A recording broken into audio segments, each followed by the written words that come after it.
In every TV series you may binge on, or book that you may read, or movie that you watch, there is always that one episode, chapter, or part that makes you yawn and start checking for cracks in your eyelids. This video could be it. But be mindful, that boring episode, chapter, or movie segment could hold the key to the entire plot. Miss it, and you might find yourself scrambling to find the rewind button or frantically turning back the pages to get back on track. By now, you've sorted out your food stockpile. You have the perfect bug-out bag. You have transformed your vehicle into the ultimate Optimus Prime bug-out machine, and probably you may have enough of a self-defense stockpile to supply a small country.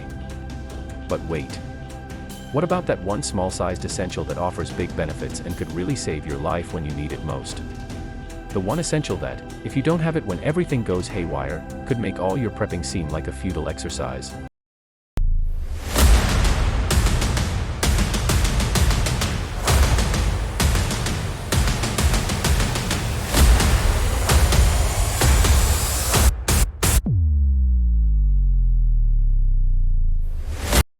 When everything around you is functioning as normal, a medical issue usually means a routine trip to your local family physician or pharmacy. But being a prepper means you are planning for that time when things will not be routine. It means you cannot take the risk that even your local family physician or pharmacist will be available or even friendly towards you when things really go south. At the outset, I must state that I am not a medical doctor, and nor am I a pharmacist, but just to be sure, I have also consulted with both types of registered practitioners regarding the content of this video. The information I am sharing with you is also freely available in the public domain, or if you have a powerful magnifying glass, it is easily readable on that piece of cleverly folded paper found in the respective medical products I will be talking about. If you did not know this, but it is indeed uncanny, coincidental, or perhaps some pharmacist had a wicked sense of humor, but these folded pieces of paper with writing that possibly only a dragonfly can read, are called patient information leaflets or, wait for it, PIL for short. During times of crisis, your personal risk factor increases exponentially from all angles. Apart from the risk of physical injuries, you might have to contend with contaminated atmospheres, extreme temperatures, new viruses, zombies, you get the picture. At this point, whatever go-to conveniences you were used to, including visits to your family doctor, are long past. Fortunately, since you are a good prepper, you have stocked up on essential over-the-counter and prescription medication that could keep you and your family protected. Let's look at what you should have stocked up on. In your prepper risk plan, you would have identified that the first hazard you may face during a crisis is the actual stress effect on you and your family, and the changes to your eating and drinking water plan, and subsequently that whatever you consume may influence your digestion system and digestion cycle. Depending on the situation, the two main extremes you may experience will either be constipation or diarrhea. Strangely enough, although both experiences are related to your digestive system and that one common exit point, at this point you will also realize that you have facial muscles that you never knew existed. If not dealt with, both experiences could be sore enough to block your survival thought processes and possibly even threaten your actual action plans. From a medical perspective, if these two conditions persist and are left untreated, they can certainly be life-threatening. Then there is also the possibility that you could experience both constipation and diarrhea at the same time. This is called paradoxical diarrhea. Look it up. It is therefore important to ensure that as part of your medical and well-being stockpile, you have catered for the contingency of loosening those stools and even have the necessary laxatives and possibly, even those plastic bullets designed to force out any of those unwelcomed long-term residents in your bowel. At the same time, you would have also stocked up on medication that will assist if those stools continue to make a non-stop run for the exit. Whilst most of the medications required to treat constipation and diarrhea are available over the counter, there are also prescriptions for more serious and chronic conditions. The next, often overlooked, but essential little lifesaver you should have in your medical stockpile, is antihistamines. When your body comes into contact with whatever your allergy triggers are, it makes chemicals called histamines. These chemicals can cause the tissue in your nose to swell, making it stuffy, a runny nose, red and watery eyes, and sometimes you may also get an itchy rash on your skin called hives. Antihistamines help combat allergic reactions by blocking histamine, and they come in different forms, including tablets, capsules, liquids, nasal sprays, and eye drops. Some are only available by prescription. Others you can buy over the counter at your local pharmacy. There are two main types of antihistamines, first generation and second generation. First-generation antihistamines, like diphenhydramine, Benadryl, work quickly and are very effective but can make you drowsy. They're great for emergency situations, like unexpected allergic reactions. Second-generation antihistamines, like loratadine, Claritin, and cetirizine, Zyrtec, are less likely to cause drowsiness and are ideal for everyday allergies and are supposed to provide longer-lasting relief, so you can stay alert and ready for action. It is always a good idea to have both types in your stockpile. First generation for those sudden, severe reactions and second generation for managing ongoing allergies. Again, speak to your doctor or pharmacist as to what types of antihistamines are most suitable for you and your family. The next possible medical-related hazard that is more likely to occur during a time when everything that could go wrong goes wrong, is the certainty of minor wounds and minor burns, and those pesky small bug bites, which if not treated in the first instance, could increase the risk of infection. To deal with these highly likely scenarios, you should have an adequate supply of antiseptic topical ointments both in your bug-out bags and in your contingency stockpile. Antiseptics, or skin disinfectants, are chemicals for cleaning the skin and wounds.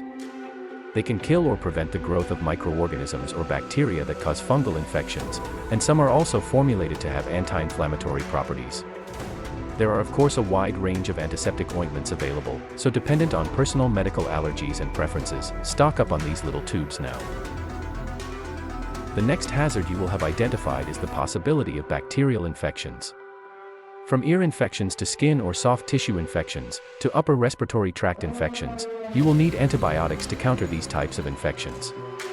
Antibiotics are usually prescription medication based on the type of bacterial infection you have.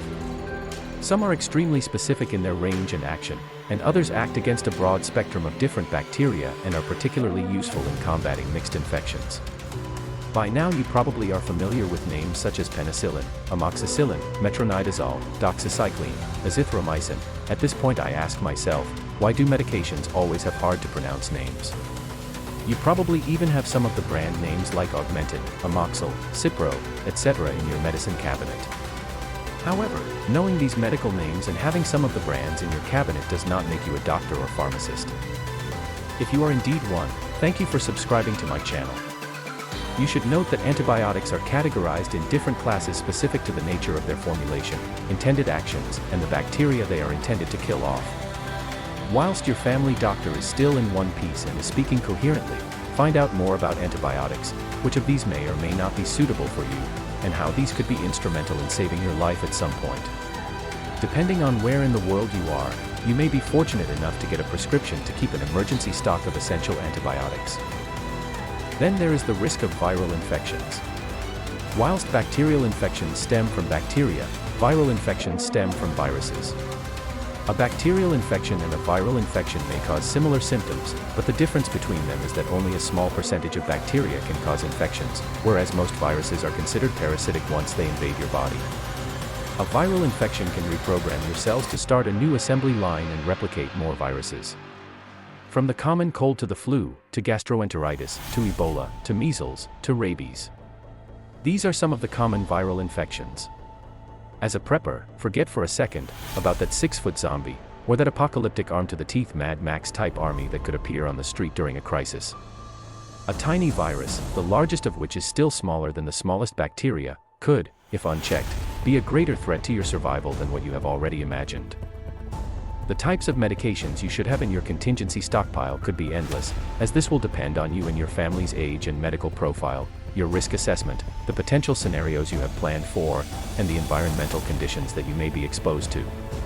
For example, depending on your plan and potential scenarios, you may also have potassium iodide pills to cater for a nuclear radiation emergency, which can help block your thyroid from absorbing radioactive iodine if you are exposed to it.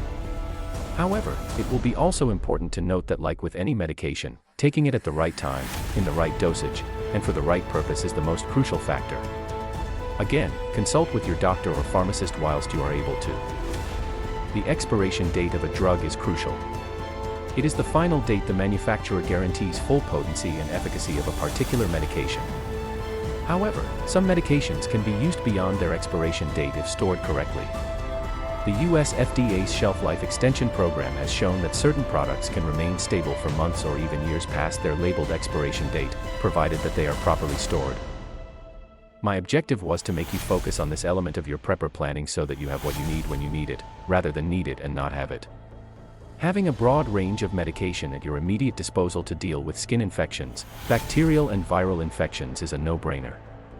Equally so, having medication that will counter the threat of your digestive system being dammed up or having major flash floods is just as critical to your well-being. As a prepper, you will also know that the best medicine is always to mitigate against or avoid the danger in the first instance. While you have today, use it well, plan for the day 2 days after tomorrow. Subscribe to the South African Prepper. Like and share my videos with your family, friends, and colleagues since we are all in this together. Here you get real information, and fact-based insights and guidance. I don't do opinion or BS. Preparedness is not a hobby. It is a way of life that could save your life.